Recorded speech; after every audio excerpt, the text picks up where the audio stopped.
no matter how much you care about your comrades, no matter how much you defy me or try to thwart my plans, if you can't beat me now, then everything you'll have done was in vain, because only those with true power can afford to have ideals. Sir Crocodile is a tall and broad man presenting a mafia boss style aesthetic, accompanied by a cigar at almost all times, as well as one hell of a large golden hook on his left hand. And this aesthetic is for good reason, as he is quite a powerful and influential figure within the world, possessing exceptional intelligence and always plotting towards some goal or another. In addition to this, Crocodile also happens to be incredibly arrogant, cold, calculative, cynical, and just a teeny bit sadistic. And with this glowing introduction, it may surprise you to find out that Crocodile was not always this way, and in fact at one point in life, Crocodile's dream, like many other characters in the series, was to become the Pirate King.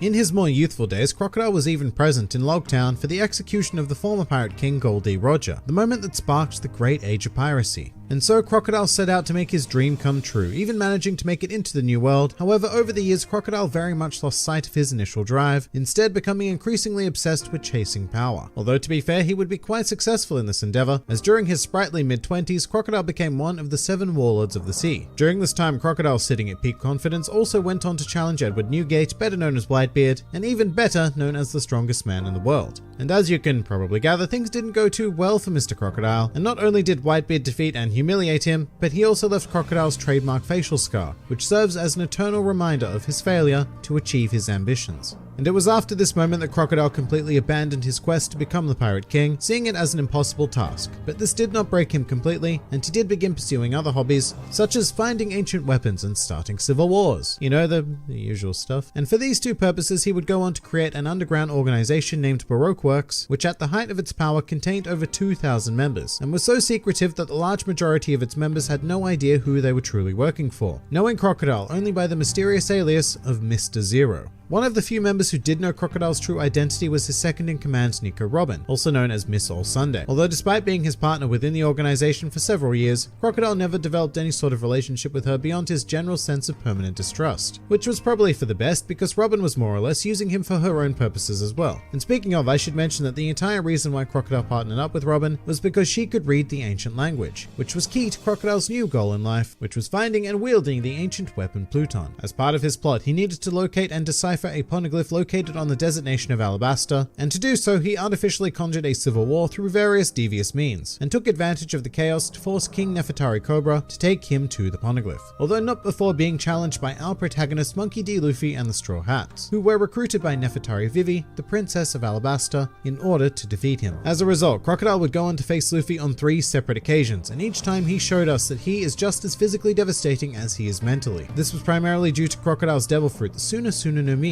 a Logia type fruit that allows him to conjure, manipulate, and become sand. And of course, fighting on a desert nation, this made him more or less invincible, managing to defeat and nearly kill the Straw Hat Captain twice. However, this is where Crocodile's more sadistic side would come back to bite him, as on both occasions he left Luffy to die a slow death, wanting him to suffer, and well, on both occasions Luffy would miraculously survive, leading to a third bout, by which time Crocodile's weakness had become apparent. You see, rather annoyingly, all an opponent really needs to nullify Crocodile's Logia powers is water, something that Luffy was able to figure out, and he proceeded to use his own blood to finally defeat Crocodile. Although I don't think that summary gives Crocodile quite enough credit, because he was strong enough to take many hits from Luffy, as well as creative enough to have various nefarious means of turning the tide of battle in his favor, such as a poisonous hook under his golden hook, and even a knife under his poisonous hook under his golden hook. And that sort of thing really does sum up Crocodile quite well. He's the kind of person who has backup plans for his backup plans, and were it not for his own arrogance, he may very well have succeeded in locating Pluton and gone on to cause untold destruction within the world. But he didn't, and instead he was promptly arrested by the Marines, as well as stripped of his title as a warlord of the sea. Following this, Crocodile was imprisoned along with several of his former employees in a cover story entitled Miss Golden Week's Operation Meet Baroque Works. And at the climax of the story, Crocodile was even given the opportunity to break out of prison. However, he and his loyal agent Das Bones, better known as Mr. One, decided to stay behind for